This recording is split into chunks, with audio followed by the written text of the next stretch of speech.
Greetings and welcome to another edition of the Faithful Presence Podcast. I am your host, Reverend Michael Langer, founder and president of Faithful Presence, a ministry in Washington, D.C., equipping servants and leaders working in the public square to flourish as they participate in Christ's mission of making all things new. We do that through providing spiritual, emotional, relational, vocational, intellectual, cultural, and evangelical formation, and very importantly, supporting the local church in equipping their members for Christ-centered engagement with and for the public square. In other words, we like to say whole life discipleship in the whole of life for the whole of the public square. It's great to be back with you. If you didn't know already, we just relaunched our website on a new platform. It used to be that all of our content actually was on Substack. So we had our website, and then there was another website where all of our content went. And so people could come to our website and then click a button and leave our website and maybe never come back. So what we've done through some various generous donors and a bunch of people who worked really, really hard to get this done, we've brought all of our content back. We switched web platforms, and now our podcasts, the Presence Weekly, the pastor's briefings, the journals, all of those are right there on our website, as well as the podcast, including the one you're about to hear, are all available through all of the regular fetchers, Spotify, Podbean, Apple, wherever you get your podcasts, we are there. So this week we have a very special podcast for you. We have been recording podcasts for the past month or so. We've done it with most of our senior fellows, Dr. Amy Black, Dr. Charlie Self, Dr. Greg Forster, and Dr. Anthony Bradley. We've got some other ones that we're recording here next week. So we got a pretty good backlog of stuff to get out to you. But this week, what we want to do is we want to share with you I think it was about an hour and 15 minutes. This past summer, Faithful Presence was invited to attend the Evangelical Presbyterian Church to attend their national conference in Denver, Colorado. And we were given the opportunity to lead about an hour and a half long workshop on discipleship for the public square that turned out being standing room only. So it was a wonderful opportunity. As you're going to hear, we took a lot of Q&A at the beginning so that we kind of knew what were the questions that pastors and ministry leaders had. And then we just tried to work through that alongside the regular deck, the regular information that we typically try to work through in one of these settings. I really hope that it is encouraging to you, especially if you're a pastor or a ministry leader and you have questions about how to navigate the public square. There's a lot of information on here about brain science, about demographics, other things that are impacting the way in which pastors deal with ministry on a day-to-day basis, because a lot of what we do as pastors, we don't control. We don't control what people do on social media. We don't control why they've moved into the neighborhood. We don't control a lot of things, and yet we are called to speak into and disciple those that Christ has placed in our congregations. And so I really hope that you are encouraged and enjoy this. We'll put a version of this on YouTube as well if you're listening to the audio only version. There was a video deck that went along with that. If you liked what you heard here and would like to have the deck, the supporting information, if you can probably just click right there on our website, and one of our team will make sure that you get that. But with that said, enjoy this special edition of the Faithful Presence podcast that comes to you from General Assembly of the Evangelical Presbyterian Church. Bye now. Okay. How's everybody doing? Everybody hear me okay? Yep. Excellent. I'm gonna open us in prayer, And then while we wait for other people to trickle in, then no line people were down at this thing, and I think we were overbooked.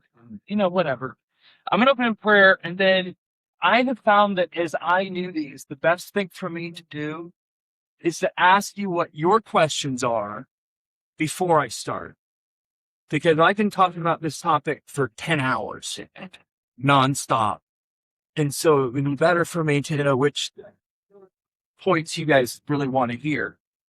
So let me open us in prayer. Actually, where is it? This is Dan Swenson. Dan Swenson is one of the members of our board of directors. He drove over from, where do you live? Evergreen. I've known Dan since we were in high school. He went to a different high school than I, but we used to drive in the same car. We used to cruise the avenue in Cedar Rapids, Iowa together. And then I'm like, hey, I got this ministry, and you should totally be on board. So I'm going to ask Dan if he'd open us in prayer. Oh, thank you. Dear God, creator of the universe, but creator of each individual soul and person in this room, Jesus Christ, our Savior, our Lord, God who humbled himself to actually die upon the cross and there just defeat death and sin and resurrect us to himself. And Holy Spirit, who's here in this room, always with us, dwelling in us and among us. God, we just thank you for the opportunity to be here together. Thank you for having Michael and Ben here from Washington, D.C. to speak with us about how we might equip our congregations, equip our leaders, equip those in the church to actually speak into the public square, to actually speak to the world forthrightly about you, about Christ's perspective on things ranging from government policies, on economics, on defense, on welfare, on social matters. And God, may we be open to hear how to bring people into these conversations in a way that just speaks to the love that you have for the world, so that we all might be a city on the hill and a window through which your love can shine into the world. God, thank you for this time together. Amen. Amen. Thank you, Dan. Where is Ben? Did Ben depart already? He went back. Okay. Well, so it's good to be here. I'm Reverend Michael Langer. I'm in Washington, D.C. I'm the president of a ministry that I started 5 years ago called Faithful Presence.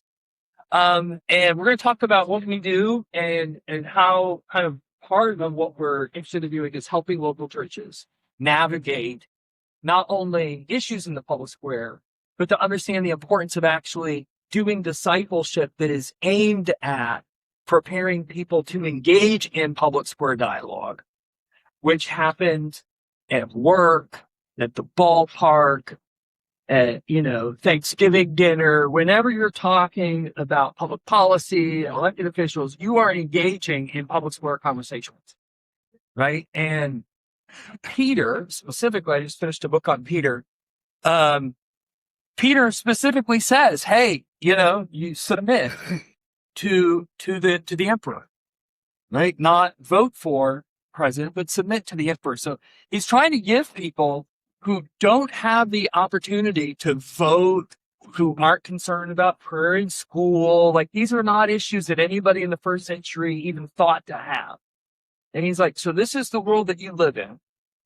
However, the way that you live in this world is about proclaiming the excellencies of him who called you out of darkness and into his marvelous light. And the way that you do this is going to be the thing that brings more people to it. This is Ben Vester. Ben Vester is our ministry resident. He has asked me to tell you that if you leave here without a pink spoon, a bookmark, or a koozie, there will be trouble. So I have given me. You didn't say it that way, but that's the way I like to say it. So what I want to do before I start is, if you signed up for this, you came in here, and maybe you're thinking to yourself, okay, I hope he talks about this thing, or I have this question. What would you like to hear me talk about? I'm a Canadian church, Canadian church, very diverse politically, Okay. but we are, I'd say they are tolerant of one another, not unified with one another. Okay. And I want to, and my elders have tasked me with joining with them to learn how to not monologue, but to guide them, teach them, disciple them. Yeah. Toward That's a huge point. And I absolutely promise you that you won't discuss that. That's it. Okay. What else? Yes. So this is a current conversation in the PCA, and it's how do we as confessional Presbyterians publicly advocate our perspective on the civil magistrate? And it seems like there is some disagreements about how far the civil magistrate ought to go in support of the church. And so how are we to navigate that issue? Yes. That's a great question. I was at the PCA for 16 years before I came to the PCA. So I understand that issue. Somebody else had a hand up over here. Yes, sir. I'd say, how do we come from a community that in all it's not doing well? It's a depressed community economically and morally. Okay. How does a small, medium-sized church affect that? Okay. Can I write,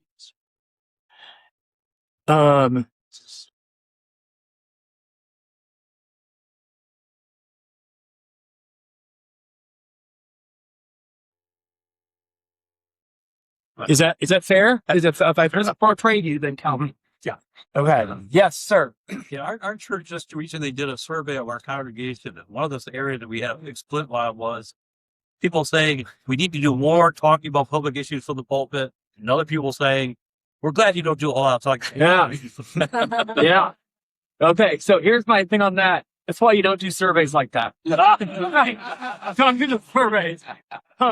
There's a great book called Failure of Nerve by this guy Friedman, and he's like, our society now kind of rewards seeking consensus through information, and therefore we don't end up with like good doers. And sometimes you just have to say, hey, this is what I'm doing. We're doing this, and you do it well, right? So, but that's good. So how do you balance? I get this a lot. A lot of pastors are like, oh, if I don't say anything, people complain. As soon as I say something, people are in my office going, what are you doing? Anything else? Yes, sir. Yeah, the place of the arts at the public square. Oh, the arts. And specifically, the tendency of some to ones of privilege, the arts are beautiful, over and against the true and the good. See, that's an excellent sphere sovereignty question. Great. Thank you for that. Great. So I'm going to put down sphere preference. And if I misspelled that, it's because I did bring my spell check with me.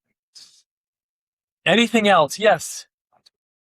I work in sports with athletes, and there's a tension between Christian athletes having a little bit of a moment right now. Yeah. However, sometimes when you see them using their public platform, you see really poor theology. So, what you talking about, Willis? The horse. Yeah. Okay. So,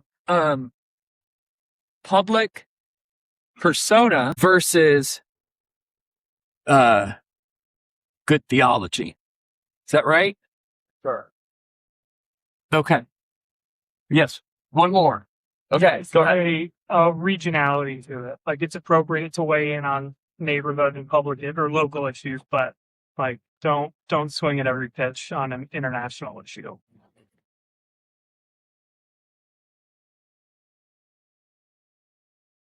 Okay. My mother used to tell me, very helpful. I'm looking around, very few. Remember Uncle Remus and Song of the South? Okay, so this was banned by Disney. They made a movie called Song of the South. Phenomenal. But then they banned it. They banned themselves because Song of the South and basically the Uncle Remus story are about slavery. Right? So it's like, sing the zippity doo dah, zippity egg, my oh my, great to be a slave. Yeah, that's not the lyric, but that's kind of the way it came across. Unfortunately, something was lost when that happened because the Uncle Remus storybook was actually compiled by a white author who compiled stories of the Gullah people and various people in the Deep South. And what he did was he was putting these stories that they had that were very similar to Aesop's fables. And they were designed to teach Black people, how are we going to survive in this world that used to own us? How are we going to do that? Right? And so there were lessons to be learned. And my mother used to always tell me when I would come home and I'd get into some scrum, I like to call it, she would say, Mikey, don't swing at the target. Which is, there's this story that, Brer Fox wants to catch Brer Rabbit and eat Brer Rabbit. And so he makes a baby physically out of tar and he sets it in the briar patch. And Brer Rabbit comes by, and this is an excellent place to start our talk. And he passes the tar baby and he says, hey, tar baby, how are you doing today? It's a fine day. What do you think? And the tar baby, so doesn't say anything. So he keeps engaging, and finally, Brer Rabbit gets pretty mad, punches the tar. And then he realizes he's stuck. So now he's super angry and he hits him again. And then he kicks him and he kicks him. And then Brer Fox comes out. It's like, look at you, all stuck. Right? And so the lesson is, don't swim at the tar baby. Because then you end up getting caught up in something. And you're the person who all the damage happens to. And that really kind of defines the way our public square works today. Right? There's all these pitches that get thrown. As pastors, I planted 2 churches. I planted one church in a very progressive city of Iowa City, Iowa, hometown Hawkeyes. And I planted another in the working class suburbs of Chicago. And they're very, very different. And I had to navigate different things. I was in Iowa when the Supreme Court ruled that a law that was already in place in Iowa, which legalized gay marriage, was the national law of the land. And I was in Chicago when the Cubs won the World Series. Haven't been back since I left. And when 81% of evangelicals voted for a person that, by every measure, is not an evangelical. So I know what it's like to be where you are. So if you are, what is this smart device? What is that? I don't know how to do that. Maybe there's an IT person. Your permission is required to connect. I'm already connected. See, you don't even know. Okay. So I know that this class was overbooked. If you are here and you didn't register, we do me a favor and just scan this QR code and fill out the form so that we can send you one of the follow-ups that we have. And plus there's like maybe some, swag merch. But here's what we do. This class is we're going to talk about the situation, the problem, the implications of the problem, and the need payoff for Christ-centered public square dialogue and discipleship. I learned this in sales, that the way you sell is you identify the situation, then you discuss the problem, and then the only way that you get anywhere is you tell them that the problem has implications and the implications matter, and that's where the need comes. And so that's how we're going to go today. So the thing you need to know about me is I've been married for 36 years to this wonderful woman here. This is us outside of Seattle, Washington. I was doing the wedding for a person who was Secretary Mike Pompeo at the time's chief scheduler, who is now my chief of staff. So 4 children, 4 grandkids. I went to Covenant Seminary late, 36. When I went, I planted a church in Iowa City, Iowa. My hometown was a scratch plant.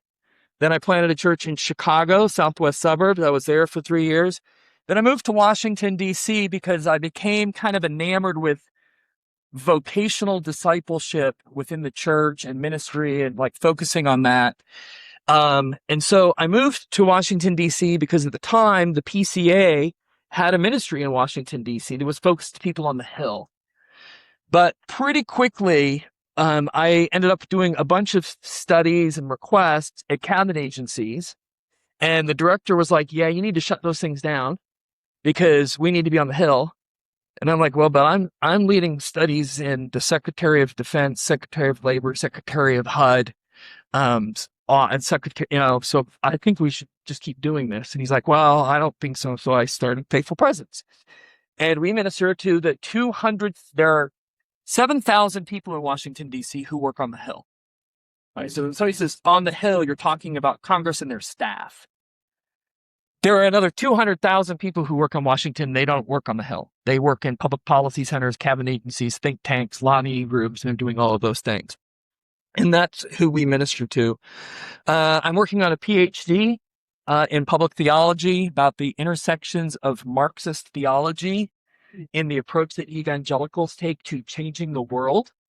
How many of you ever heard Christians say we should change the world? How many people know that Marx said that first? So that's a thing.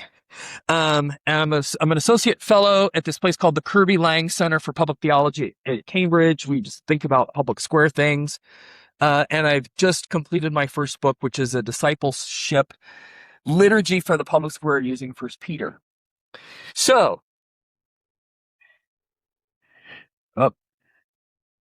here's what we do. We work in both Washington, D.C. and local communities on this, stressing the mission of making all things new. Who said that? Jesus. Yes. It would look good on a hat, wouldn't it? Making all things new. Get a red hat, just put that on there. Making all things new, right? Okay. We do it through spiritual, emotional, relational, vocational, intellectual, cultural, and evangelical formation, which spells service. Because we believe that many churches focus on spiritual formation. Many churches focus on evangelical missional formation. But if you don't address emotional, relational, vocational, intellectual, and cultural formation, you end up with people in the public square who probably shouldn't be there. Right? Because they're doing things they don't need. And so we call that whole life discipleship in the whole of life for the whole of the public square. Okay. So if I were to say to you, I want you to walk into any office on Capitol Hill, and I'm going to give you 5 seconds. Every single office on Capitol Hill has got a TV. If you first walked in, there's a big TV on, and it's always on the news station. And you walk in to somebody, and they have this on the TV. What party elected that person to office? Can we say it in unison? Oh. How many people think that person's a Democrat? How many people think Bernie Sanders has this on in his office? Okay. What about if you walk into the office and they have this on? Can we say that in unison? Okay. What about this? Sorry, wait. Hold, stop. What did you say? Idiot. Okay. So here's what you mean. Super progressive liberal, right? Right? That's what you mean. Okay. So, but here's the issue. Aren't these news stations? Like, how many people in your congregations watch one of these 3 stations? Raise your hands if you have people in your congregation who watch one of these 3 stations. Okay. We're going to make my point. How many people, raise your hand if people in your church regularly tell you about how they're watching all 3 regularly to get a good... Okay, so if this is news, right, what's the motto here? What's their fair and balance? According to all.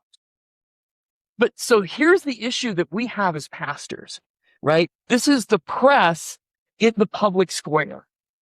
And one of the things that we know from data is that people's trust in institutions is at an all-time low. They don't trust the church.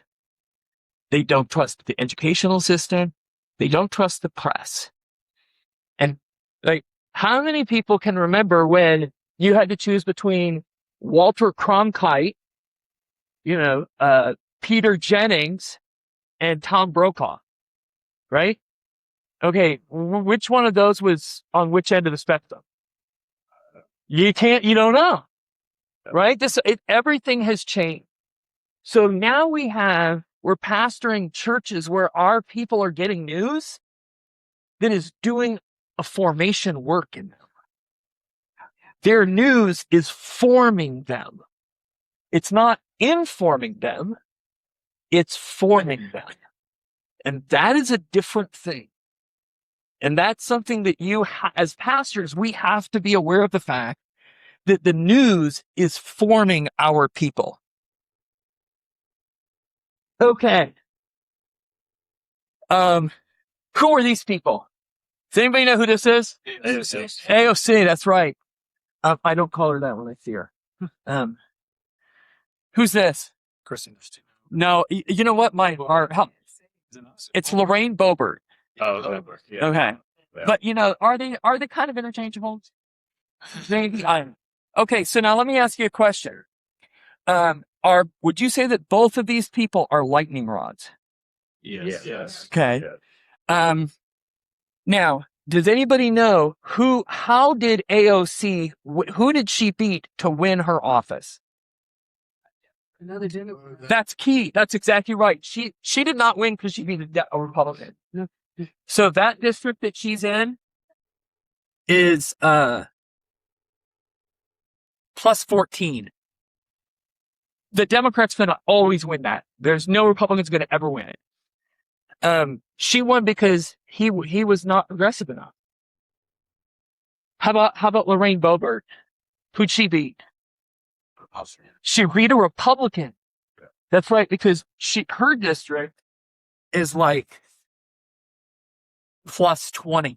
Like that's who you're gonna get. Okay. So it is very common for Christians to say, raise your hand if you're sick and tired of gridlock and you wish Washington would get something done. Right? Okay. So how many bills do you think Lorraine Boebert and AOC are co-sponsoring together to fix a problem in America? Right. How many bills do you think their predecessors worked on across the aisle to co-sponsor bills? No, quite a few. So in Washington right now, the higher your willingness to work across the aisle, the higher the likelihood is that you're going to be primaried. And yet we say, well, we want an end to gridlock. And the Bible has a term for that, and it's called hypocrisy. It is saying you want something, saying that you believe in something, but then always taking actions that discredit you. Like saying, well, I voted for Boebert because, the last guy, he was just a rhino. But I hope they work together. Okay, that's how that works. Okay, so how does that happen? Here's how it happens. There's a wonderful book right here called The Big Sort by Bill Bishop, and he studied for like 10 years patterns of people moving demographically. And here's what he noticed. That the book came out in 2006. In 1948, there were 35 districts that were like, it's a landslide win. It was 44, now it's 60. 60 districts are landslides. Moderates in Congress, 50% of people in Congress in 1949 fit that category. It was 10% in 2005. Where'd they go? Sure. They got Boebert and AOC'd. College degrees went up. So the common man, the everyday man, that person's not in Washington anymore. Town I grew up in, Iowa City, 60% Democrat. 15 miles to the north is a town called Cedar Rapids, 32% Democrat. I had friends when I was planting my church that I had known my whole life. And I'm like, oh, you should come to church sometime in Iowa City. I mean, I can't go there. I might like get gay germs or something. And it's just like weirdos there. And I'm seeing like they didn't want to come to Iowa City. Dan, am I far off? Nope. It's the perception of people like, oh, that town is so liberal, I could never even go there. Right? Loudoun, that shouldn't be, Loudoun County, Virginia is like one county over from the county where I live that insults all other counties when you say its name. But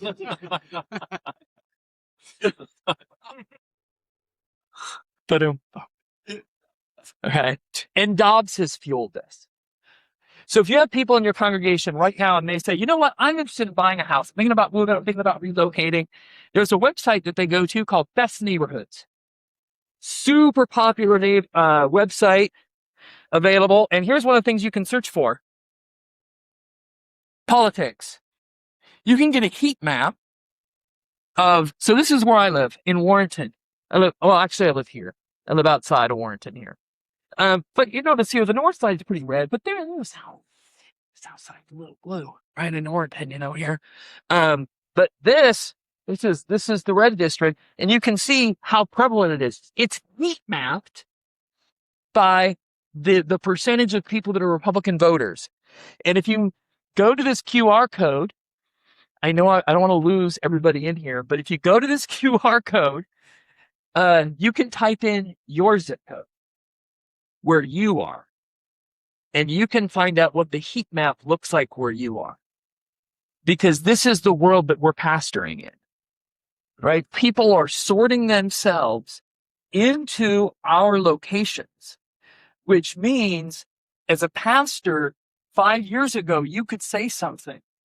And then you say, I get phone calls like, I said this one thing and people like freak out. And so I just Google it. I'm like, tell me what you think about your congregation. Oh, it's pretty diverse. I'm like, really? I'm like, you live here, dude. Like, I don't know.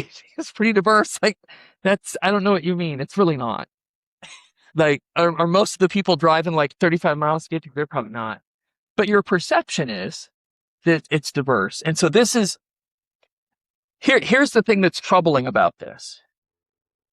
This is something that people use to decide where to move. And that's what Bill Bishop's book was about, right? This is people want to live where people share their ideals, which then leads to more Boberts, it leads to more AOCs, because as people condense around their own ideas, you tend to get more extreme, and we end up with polarization.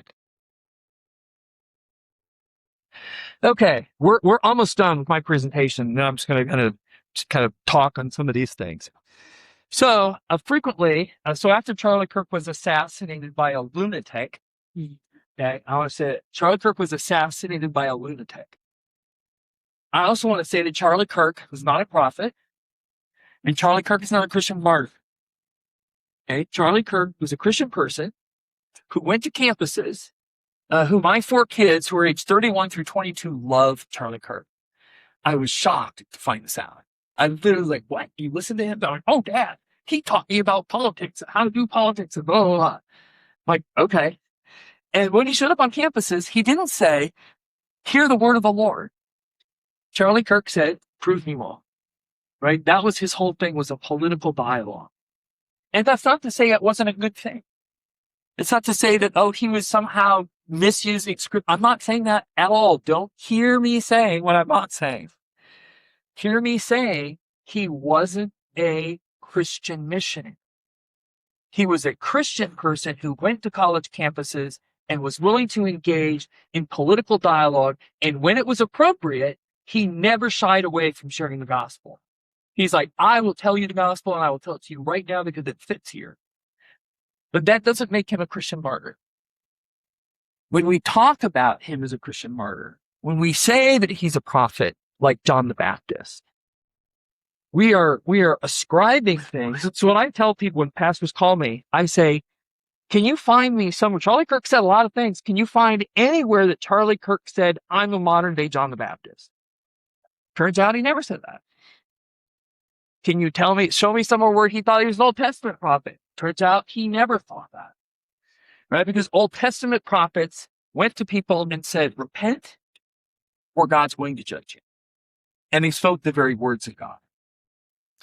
So this particular pastor called me up. It was about a week after Charlie Kirk had died.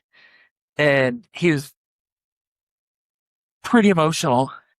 And he said, I think my church is going to split over Charlie Kirk. I'm like, what's going on? He goes, well, And I got in the church office, had the Sunday service. 2 of my elders were there, and they were threatening to resign. And they said, you didn't say anything about having a Charlie Kirk memorial service here. And so we're concerned that you were woke. And he's like, what happened? He's like, I thought I had a pretty, normal church. And so how often did you talk about public square issues and political people? How often did it come up? Oh, I never talk about it. Ever, never talk about it. Like, are your people on social media? Oh, yeah, they're on social media. And I'm like, well, here's what happened. And then he said to me, he said, I tried to reason with them. I tried to explain to them, and it was like they couldn't hear me. And I said, you're right, they couldn't hear you. It's actually clinically proven they couldn't hear you. Here's what we know. We know that the prefrontal cortex of the brain, because we have MRI machines now, and so we know what I'm about to tell you, clinical studies. This is a wonderful book, The Righteous Mind. Wonderful book, very accessible. But we know that the prefrontal cortex of every single person in your church processes empathy, insight, responsive flexibility, emotional regulation, morality, intuition, attuned communication, and fear modulation. Everybody in your church has a prefrontal cortex that they use most of the time. However, they also have a limbic system. And the limbic system, when the limbic system comes on, it's like, I have to decide right now. It's got to be a split-second decision. I'm going to decide whether I need to punch you in the face or cower in the corner or run. Like, that's what I need to decide to do because my limbic system has just taken over. So there is a study recorded in this book where what they did is they went after people politically who's on the test that they scored on. They scored as being highly partisan. That was the people they were looking for. I am a highly partisan person. I want to vote for Boebert. I want to vote for AOC. I am super, super partisan. They're like, great, put on this fMRI hat and read some information about your candidate. Your candidate you agree with, which part of their brain do you think was working? Limbic. No. Prefrontal cortex was rocking because they agree with it. They like that information. It's super awesome. Tell me more great things. Oh, yeah, I'm thinking about all the different things I can talk about this. And then what they did is in the middle of that, they inserted a comment from somebody critiquing the view that had just been said, right? What part of your brain do you think shut off immediately? The prefrontal cortex did. And they did this study over and over and over. It's totally repeatable. That the more partisan somebody is, the more likely they are to sort themselves out by zip codes, the more likely they are to just love one television station, the more likely they are to hear you preach a sermon and their prefrontal cortex is just going, they're loving it, you're making great points, and then you say something that has to do with some public policy issue, and their prefrontal cortex goes dark just like this. And then they come into your office and you think, well, I'm just going to reason with this person. There is no processing what's happening. So the practical thing I would say is don't swing at the tar baby when that happens. Schedule it for another time.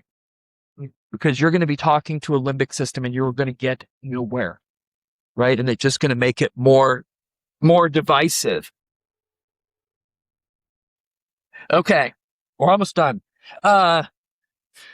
This is great. You guys can Google this. You can just write it down. But if you write down Carol's journey to QAnon, okay, in 2019, Facebook researchers who identity was protected in the congressional documents, but I was able to participate in a session that was led by one of these people who did this, was considered a Facebook whistleblower. They did a study where they created 2 profiles. One was her name was Carol Smith, Carol Smith, not Carol Brady. And the other one's like Karen Black or something. But these are the Carols and Karens that I know, so I put them up here. And what they did is they said, okay, so she lives in Wilmington, North Carolina. She is a 40-year-old woman with 3 kids, 2 play soccer. She's involved in her school. Her kids go to public school. She votes Republican. She makes a like for Fox News, and she voted for Donald Trump. And then they did basically the same, and she went to some, regular school, and they did the same thing with her. And they're like, oh, but kind of likes Joe Biden and is a member of PETA. Okay. These people don't exist. They're completely fictional. And here's the algorithm rule that they use.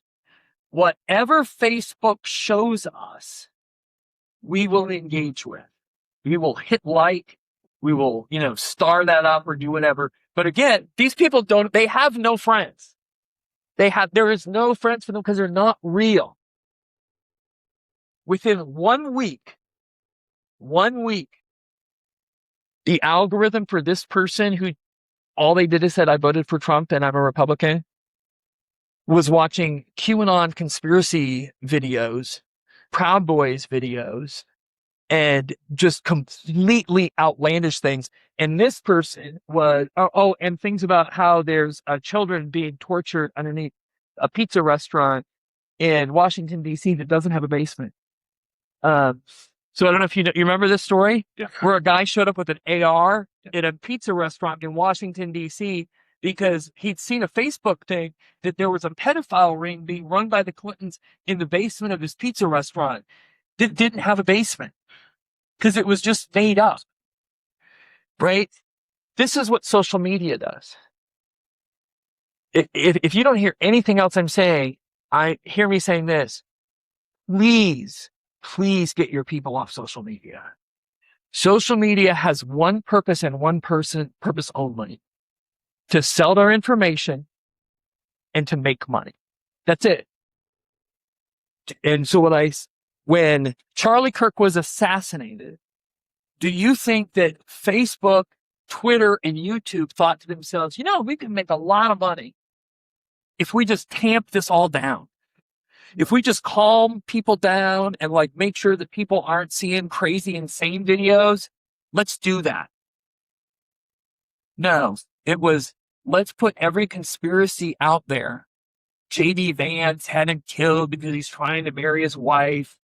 All this stuff because they were getting clicks. They're getting engagement. They're making money. They make money by radicalizing and polarizing people. And they sit in our congregations. Okay. This is a study from Barna. Barna asked, they did a study, they're like, hey, do you use the Bible? Between 2011 and 2018, the number of people who said, yeah, I use the Bible. People who said, I don't use the Bible went from 25 to 38% in 7 years. That's a 50% increase in people who said, I don't use the Bible anymore.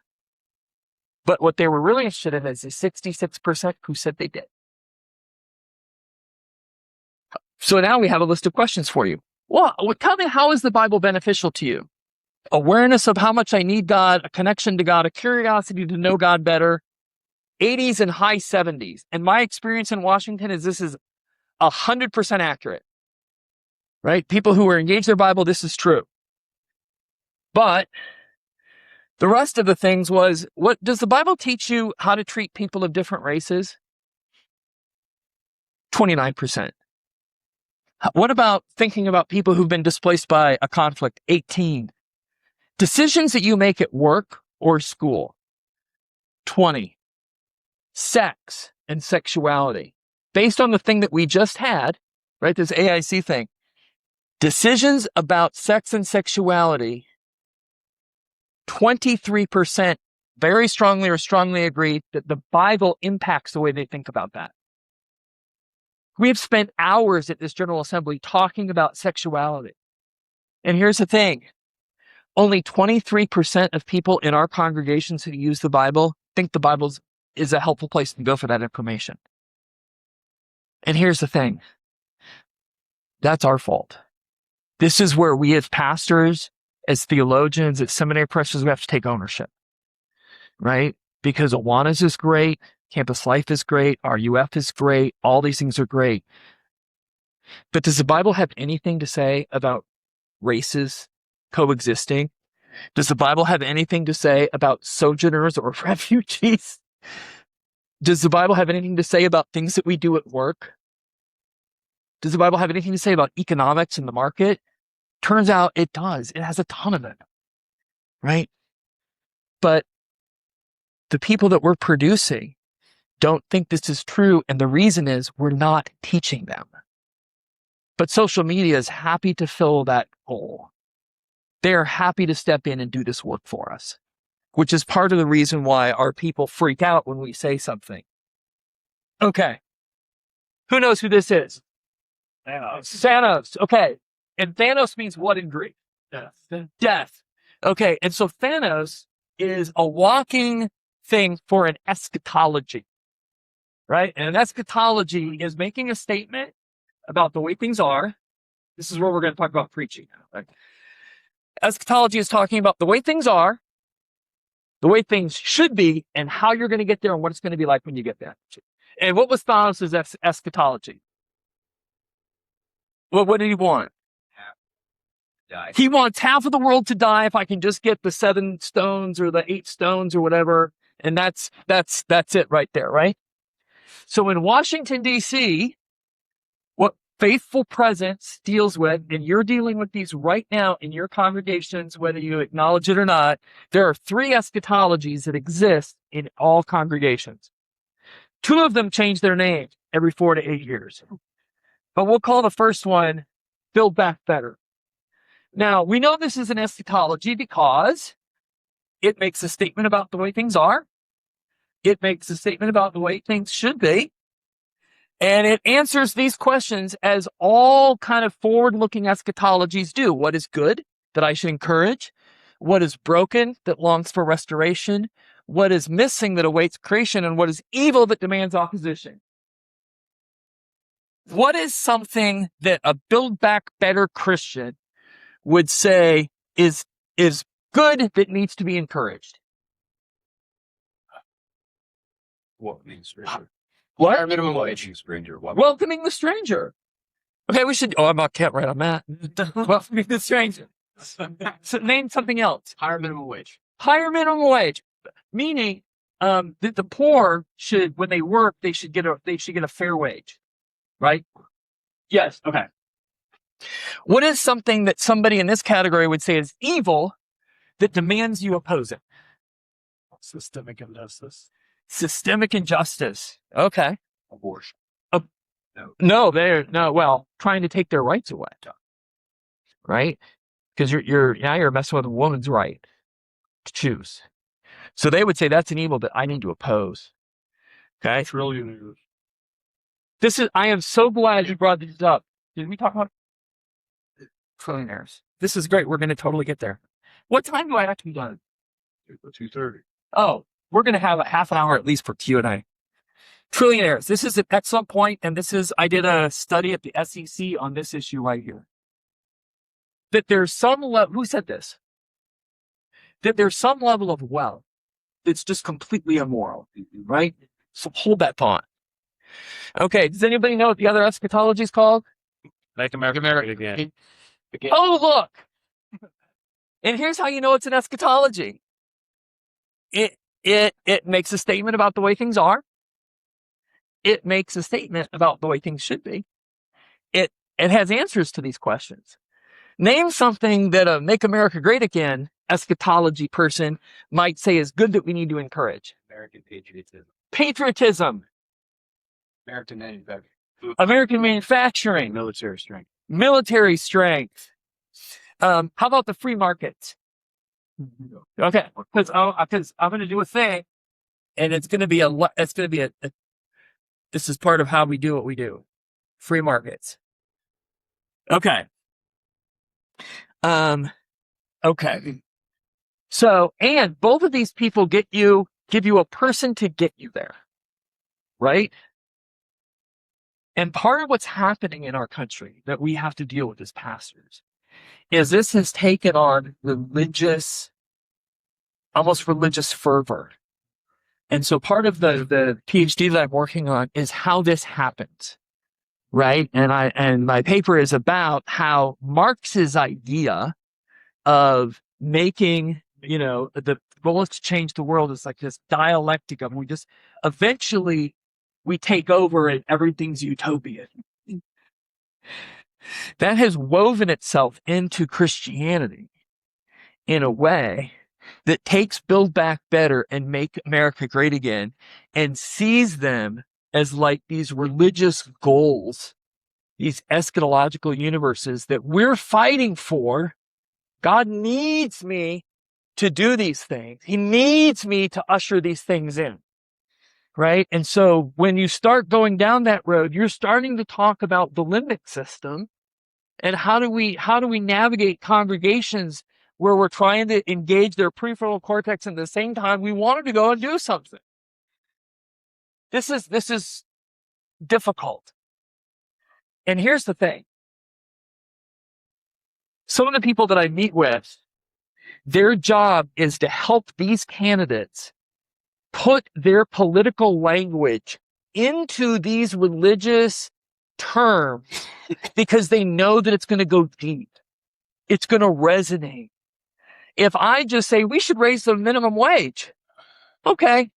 But if I say the minimum wage is a fundamental part of us being a virtuous community, and people are trying to steal our ability to be virtuous, and they're trying to trample on the rights of these people, now you feel like, well, I better do something, right? And both of these, for these eschatologies to work, they also require you to fight the other people. Because if you don't fight them, they're going to win. And here's what happened. So I want you to imagine that you've got this leader. And you're pretty convinced that this leader is the person who's going to lead your eschatology to the outcome you've been waiting for your whole life. And things seem to be going pretty well. Like you get a pretty big following. Some people are like, that person's crazy. No, I don't want anything to do with him. But in general, the crowds are growing. And then you learn that there's a whole complex cabal, a conspiracy to deprive him of his rightful power. And you are going to rig this system against him and make sure that he never, ever is able to attain that. And so you think to yourself, well, I guess I better do something about that. And of course, I'm talking about the Apostle Peter. I don't know who you thought I was talking about. Was there something else that...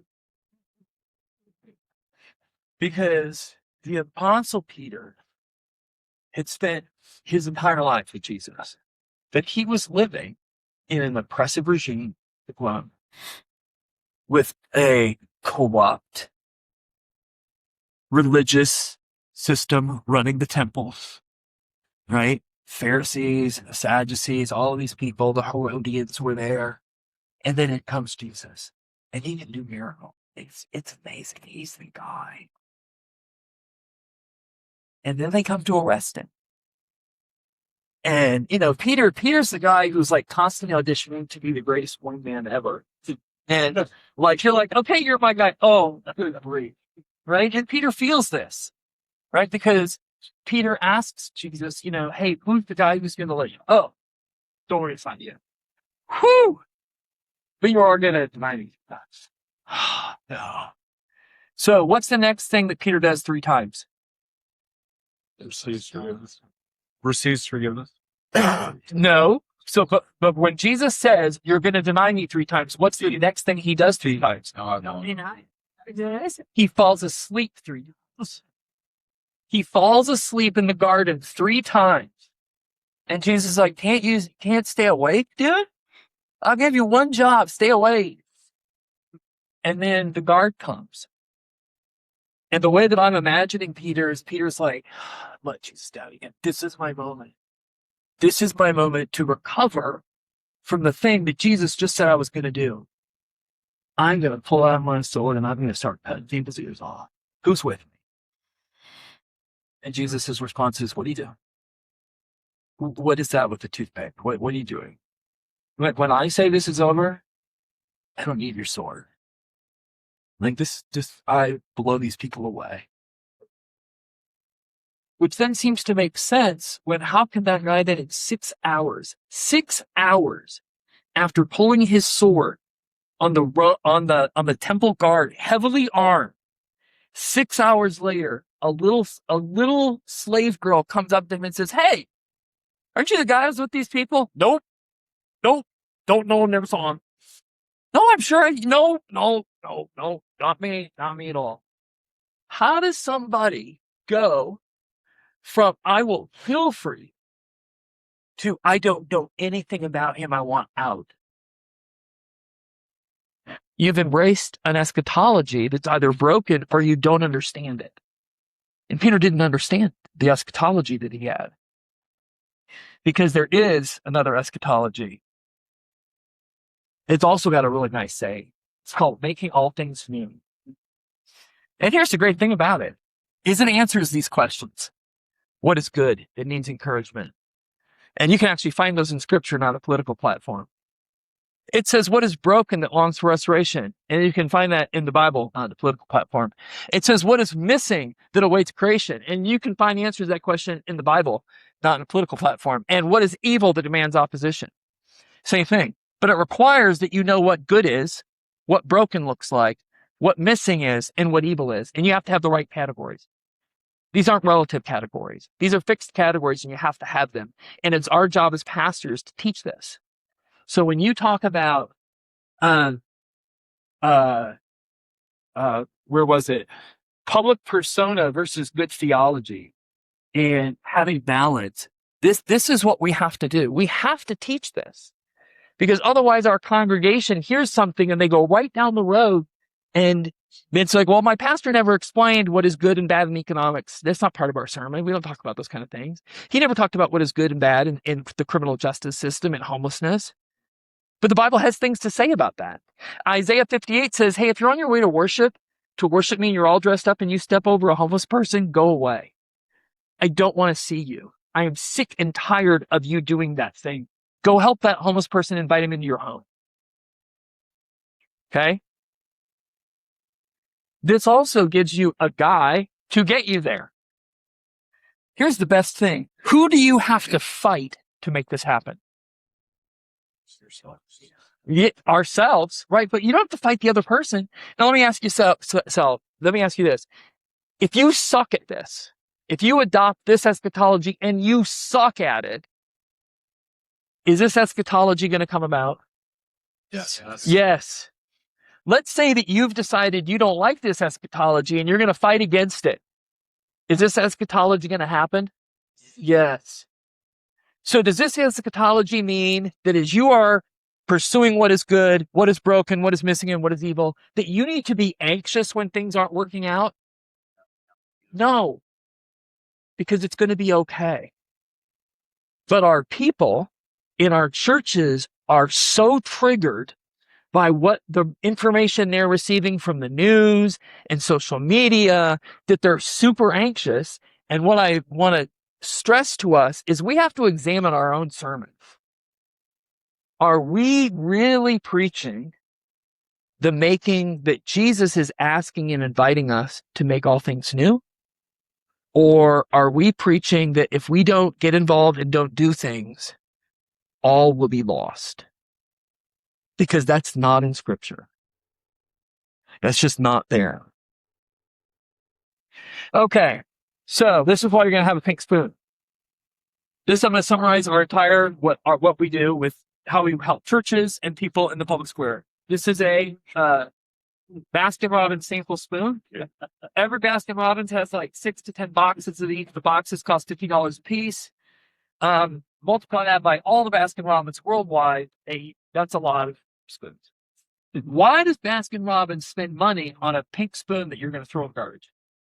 Because you're more likely to buy something waste. So sampling.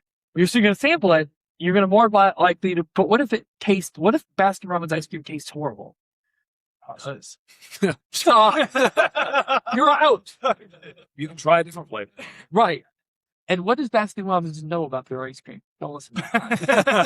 Something. You're gonna like at least one of them. So you're saying that Baskin Robbins is operating under the idea that if you taste and see that the ice cream is good, you will want more. Right? You'll buy in. You will want that. Oh, right. Now, it's also true that if let's say I was Jason Bourne and you come in to kill me and I didn't have anything, I look around, I'm like, oh, it's just a pink spoon. I grab the pink spoon like this. And I'm like, oh, in your eye.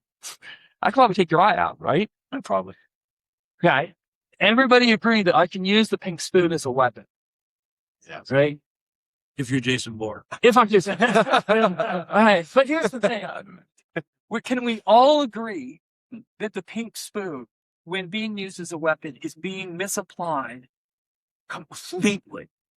It is not at all what it's for ever. It is for offering foretastes of something that is so wonderful that you want to invite people in and say, look, we have all these flavors. It's going to be so wonderful. But we live in a world now where people that we encounter when we try to say, hi, would you like some ice cream? They're like, whoa, dude, I've been hooked in the eye many times. No, I don't want anything to do with you people. No. And we live in a world that tries to convince us to use the pink spoon that way. That's the social media messages that the people in our churches are getting.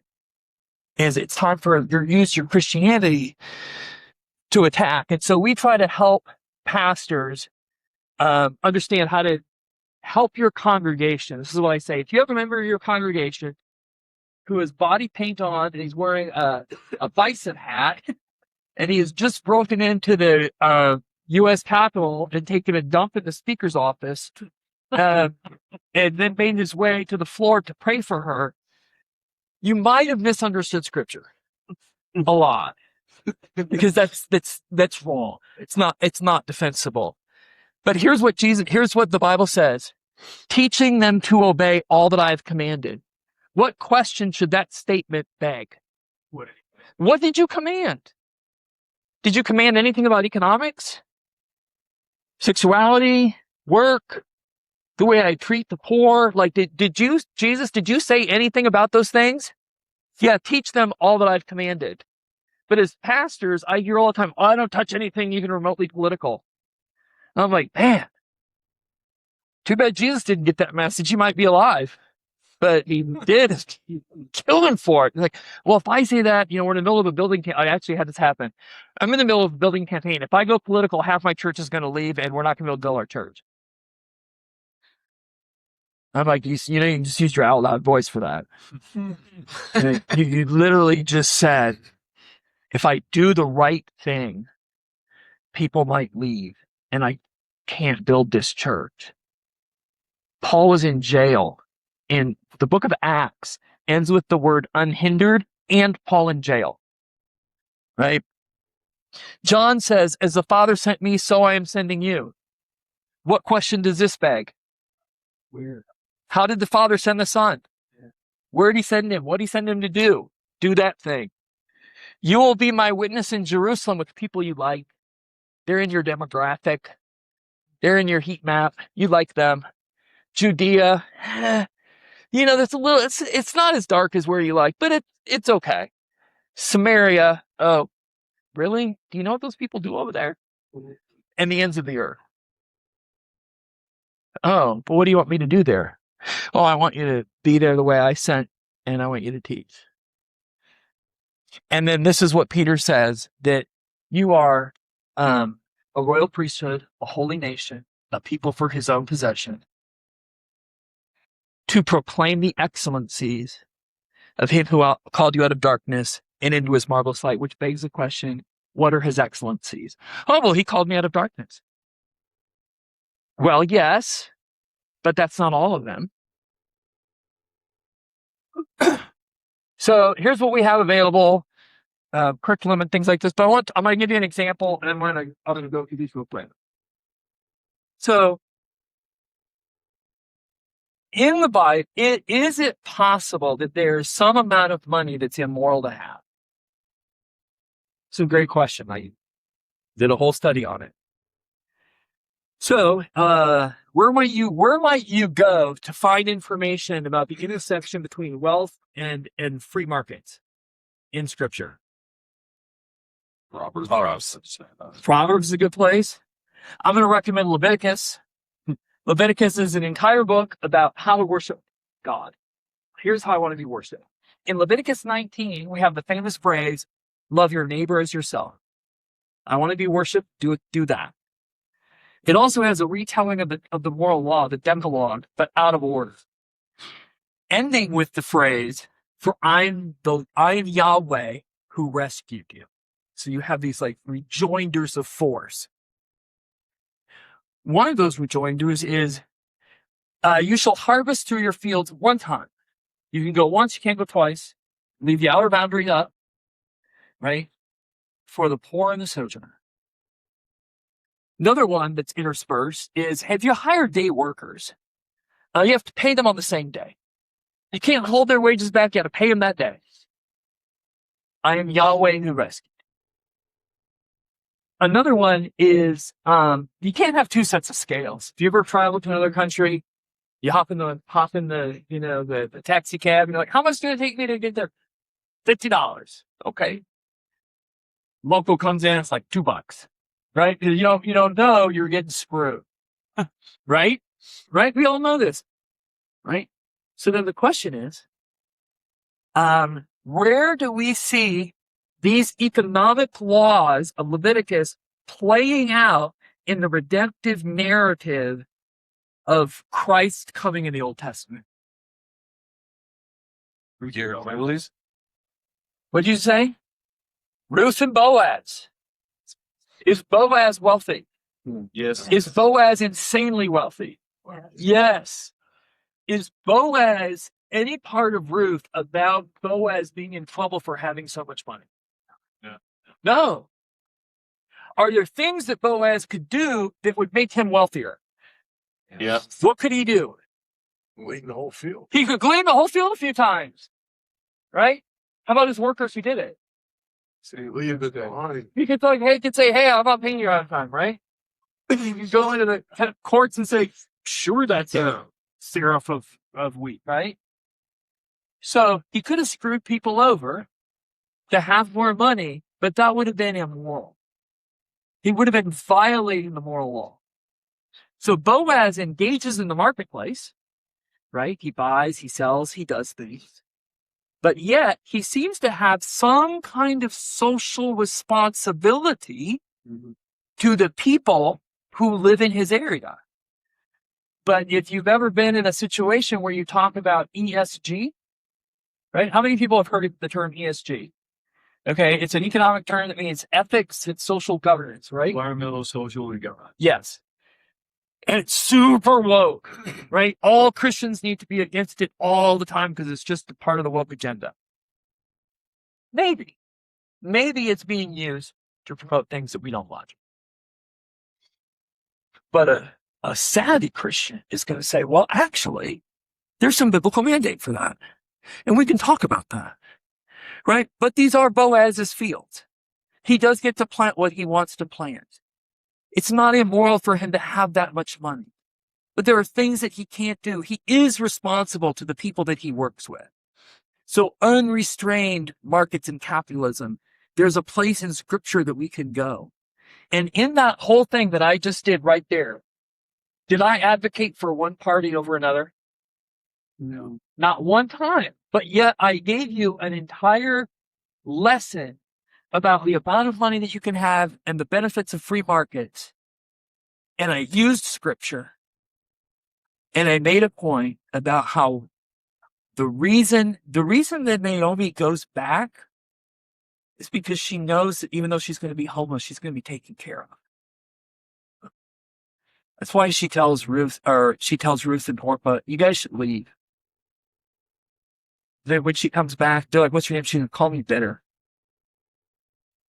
She goes back because she knows that Yahweh, who rescues, will provide for her.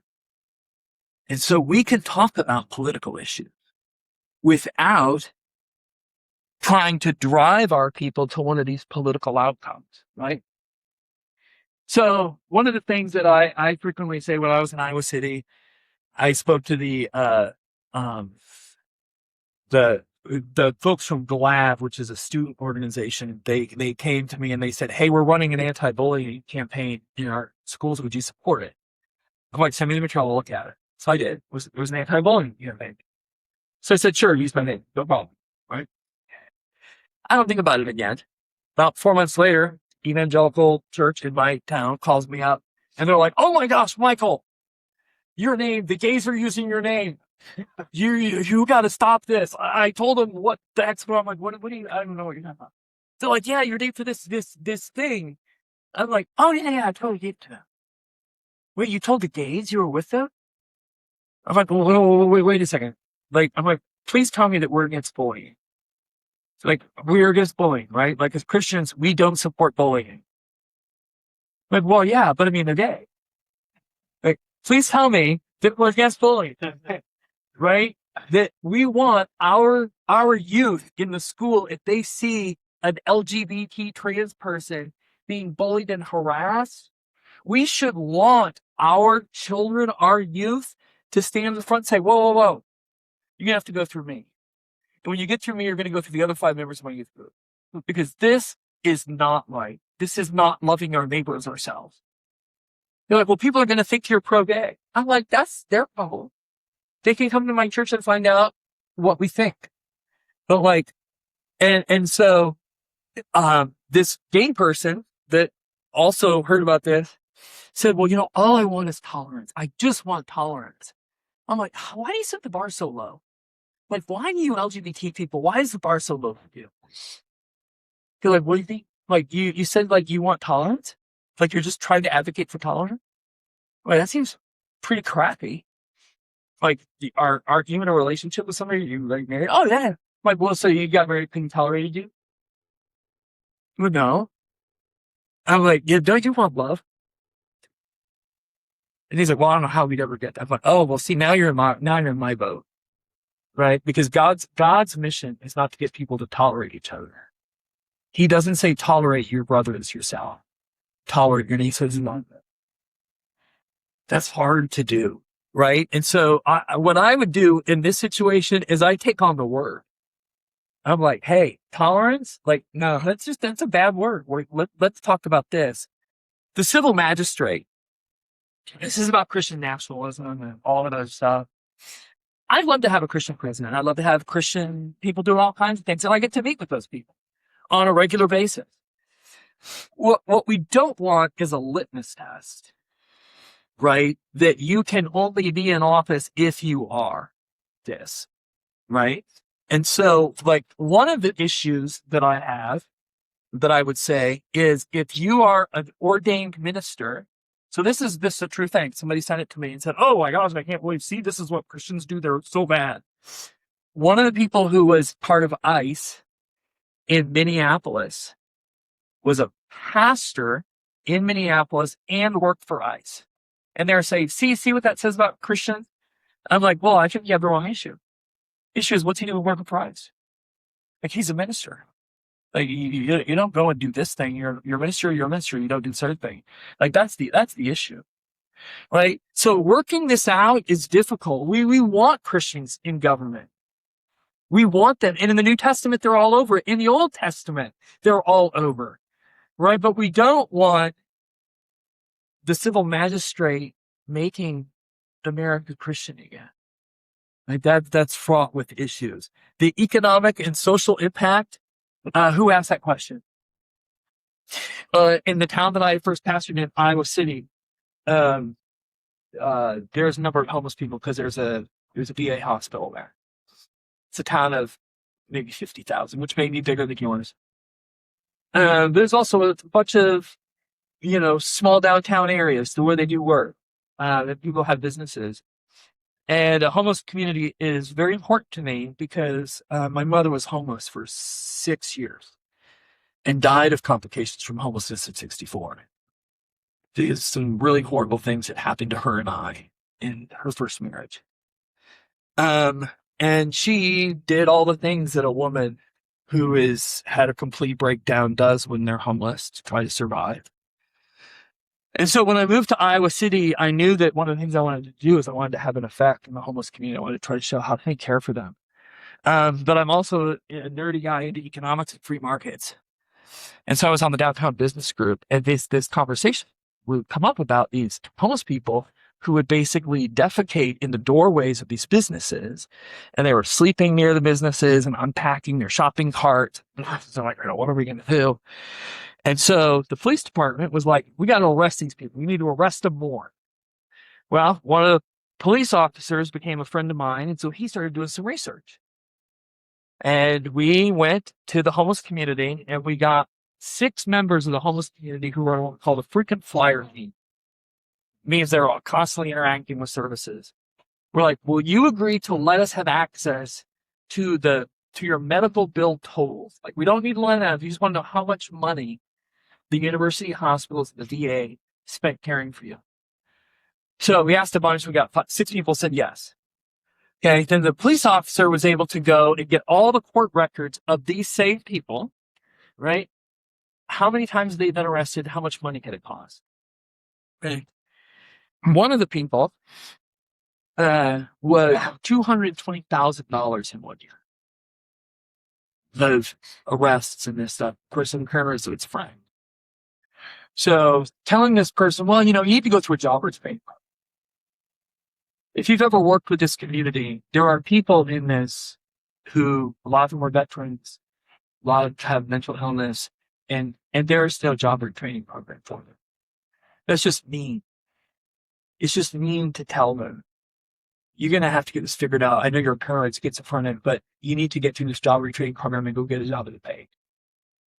That's evil that needs to be opposed, is what that is. But there's also a problem that can be fixed. And so what we did is we went to the city council. We said, hey, here's what we want. We're going to form our own 501c3, and we would like you to pull all the park benches out of the downtown area, and we want you to put a beam down the middle of them so homeless people can't play there. And we also want it to be illegal for people, any person at all, to plug in their electronics outside of a business. And it's also illegal now to sleep in a planter in the middle of the day. Can't do it. So guess how that went over in a progressive university town when that was what we were asked for? How do you think that went over? People were super thrilled? No. People were like out of their minds angry. How dare you do this? How dare you degrade them this way? So the shelter director said, okay, Michael, go do your thing. So I just said, hey, this person who just talked, this is what happens when personal autonomy becomes the driving virtue of a community. Yet in the history of the world, personal autonomy has never been seen as the driving virtue of any thriving community. What we're trying to do here is we're trying to say that it is undignified to allow somebody to defecate in an alley. It is undignified to leave them outside. It is undignified to do these things. And if somebody decides that they think it's dignified, that doesn't make it dignified. Because good is good, evil is evil, broken is broken. And so when people can't make those decisions, we will help them. Because I don't want my mom laying in a planter in the middle of the day in her own urine. Please, God, tell me somebody cares enough about her to not have her do that. And we said, here's what we want. We want the ability to repurpose buildings that are empty and vacant, that are about to be remodeled. We're going to go to the owners. We're going to say, we want you to rent this building back to us and write it off. Turn the heat, because in Iowa, in the winter, you die outside. Right? So the service-averse population will break into buildings to try to stay warm. We're like, here's what we want you to do. And we're going to have no services, but if you find somebody outside, just bring it here. And that's what we want. We want that service because people who are in this category can't go to the main shelter because they might be on a sex offender registry and they might be using drugs. What do you think happened to the amount of money that the county and the city had to spend on the highest person after implementing this program. Plummeted to 2 hospital visits and 1 arrest. The pushback from the right was, well, it's just another handout. It's another handout for. Just another handout. What you need to do is we need to be tough on them. And so my answer was, well, okay. So we're going to be tough on them. We're going to leave them outside. That's going to cost the city and the county $220,000 next year. Or you could fund our program for $40,000, and we'll take care of 30 people. And ideally, what we'd like is apartments for some of these people who are just never going to do it. So the question is it a handout? Or is it actually, could you actually make the economic argument that in some cases, taking a homeless person and just giving them a place to be is actually beneficial to the markets, right? And so after I talked, and this, I hate saying stuff like this. After I talked, the mayor said, "Who are you?" I'm like, "I'm the pastor of the church on my street." He goes, "Well, how'd you just do the thing you did right there?" I'm like, "I don't know. It's just in scripture and Cicero and, Nicomachean Ethics by Aristotle." He's like, "Well, I'm ready to vote. Anybody else?" So they voted unanimously to fund it, and it worked. But so one of the things that you can do in a small town is find out what's the issue. What is something that's good that needs to be encouraged? What is something that's broken that needs to be fixed? What is something that's missing that you can help create? What is something evil? And then do it. Activate your congregation to get involved in trying to find a solution that will make both the conservatives and the liberals go, "What the heck just happened?" And I'm pretty sure we just took care of homeless people and small business owners at the same thing. Like, that doesn't feel like that can work. Well, it can in God's kingdom. Right? And so this idea of being able to have balance, the arts. So, there was a thing about the art being preferred. There's a wonderful letter that I would encourage you to read. It's who has that, right? You. There's a wonderful letter that if you just Google this, Makoto Fujimura opened letter to the church. Okay. And Makoto Fujimura was attended Tim Keller's church, and he wrote a letter. And he's a very, very, very famous artist. And he wrote a letter to the church, and he said, "Hey, you know what? You want to know why we left? We left because you said we were bad. You left because you said you didn't. We left because you said beauty didn't matter. You left because you said austere was good. And it used to be 1,000 years ago, we were revered. We built gorgeous cathedrals. We did wonderful art. We advanced the sciences. We advanced medicine. Now you want to disown us. And guess what? There's this group of people over here who will make us gods if we go to them. They will worship us, and they will let us put pictures of Jesus in urine. And they will celebrate us doing it." Now, of course, Makoto Fujimura wasn't going to do that, but he was like, "Hey, pastors, maybe instead of swinging the pendulum so far to the anti-side and so far to the super good side, maybe you do the middle, right? And maybe you speak about the benefits of the arts and the good of the arts, and yet the extreme of the arts, right? Because in art, when I was in Iowa City, I had like an art talk. I had 2 artists in our church, and they weren't resonating with it. And it turned out that one of the women, the artist, what she is, she took people's entrails and had some process that she could make them be firm. And so she did art out of human entrails. Wow. Right? And she's like, "Well, anything can be beautiful." And I was like, "No, actually you can't."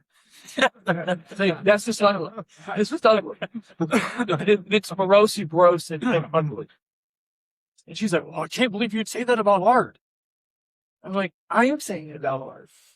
Because art is designed to be encouraging and beautiful, and you can't just do anything with it. Right? And so we have to be able to say that. Pastors have got to be able to say, yeah, that's a great picture of somebody's poop. What is that? It's not art. It's a picture of somebody's poop. Right? But this is what happens when as pastors, we don't talk about this stuff. Right? We're allowing social media to radicalize our congregations while we basically sit there and watch. Yeah, so public persona versus good theology. This is the last one. I'll take a couple more questions. There's a woman who ran for public office in 2012, Michelle Bachmann. She came to Iowa City. She gave a little talk, and there had just been an earthquake in Washington, D.C. that had cracked the Washington Monument. So I'm fighting this church. And she says in this thing, well, you know why that was an earthquake? Because God's trying to get Congress's attention. They need to pass tax reform. Right?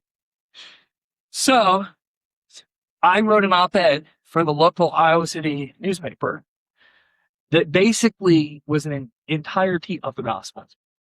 Right? And I was like, hey, so here's the way this works. If you could explain to me, maybe Michelle Bachmann has some ideas about what exactly people in Iowa had done in 2018. They got 5,000 homes flooded. Like, what was the thing that those people did? What about the tornadoes that ripped through Alabama? What did they do? Like, if you're going to start commenting and linking something that God's doing to your political things, you better be able to speak to a whole bunch of them. Right? Because this is the way God works. He's merciful with this all stuff. And then I ended with, it says something in Numbers about what happens to prophets who profess to speak to God, and it doesn't come about. And maybe she should read that before she speaks again. And because I had played it perfectly, the very, very, very liberal media printed my entire article in its entirety, which is what I wanted them to do. Because I wasn't really about smacking Michelle Bach. And it kind of was. Because she was a public persona figure using really bad theology that I'm like, once you get into my territory as a pastor, I'm going to talk. And if I can get the liberal student newspaper to print the gospel in full while they're thinking, yeah, look at this guy kicking on Michelle Bachmann. Yeah, please, with all the verse references also to be great. Right? So we need to develop this. Like if you have athletes in your church, disciple them. Disciple the athletes in your church. So we have 5 minutes. I think I answered all of these at some point. If you said, no, you didn't, then ask me a question. So down in our booth, you can go to our website and sign up for our content. I would encourage you to do that. We can get material to you. You can order our curriculum. Don't forget your spoons and your koozies. I don't want to see anybody poking somebody's eye out. Okay, but on YouTube. But so, were there questions? Yes. So let me just ask you that. I love that. But based on what you said before about your prefrontal cortex, yes, limbic system, what you just did activated everybody's limbic system. Was anybody actually listening to you? You said that. In the newspaper? Yeah, especially in, maybe outside where you were at. Well, so let me ask you a question. Whose limbic systems do you think I activated? Oh, conservatives, right? That's right. Sorry. But that wasn't my audience. Right? So my audience was, so that there used to be, I don't know if you live in a town where they have like, oh, where do I go to get tattoos and, see adult movie shows? There's always little thing you go to the, I don't know, mailbox, you pull a little, I don't know what they call those. Like in St. Louis, it's called the free paper. It's like the free paper, right? So I called him up. Yeah, it's exactly right. So I tell the guy, we had a running thing where every month we had an article, we had a thing in there. One of them said, created to be creative. And it was just the logo of our church and the name of our church. That was it. And so after about 6 months, he comes to me and he sits down and he says, look, I got to talk to you. He goes I appreciate taking your money. But I don't think any of the people who read are I don't know where to put your ad. I don't know where to put it. And he's like, I don't think anybody who reads our thing wants to go to your church. I said, oh, that's great. Look, let me help you out. Here's what I want you to do. I want you to think to yourself, what is the most offensive thing in your thing? Like what article, page is the most offensive thing you got? Okay. And I literally don't. You're like, really? I'm like, yeah. I said, because you know what? You're the audience I'm trying to reach. So that's what I want to be. Like I want that. I want the liberals, the progressives, to see and go, what kind of church advertises next to the Emma Goldman abortion clinic? I'm not go there. The conservative who reads it and goes, oh, that's probably some weird church. I might go in there. I'm like, oh, that's it. But I mean, you know what I'm saying? But I was doing it intentionally. But I wasn't doing it accidentally. I was doing it intentionally.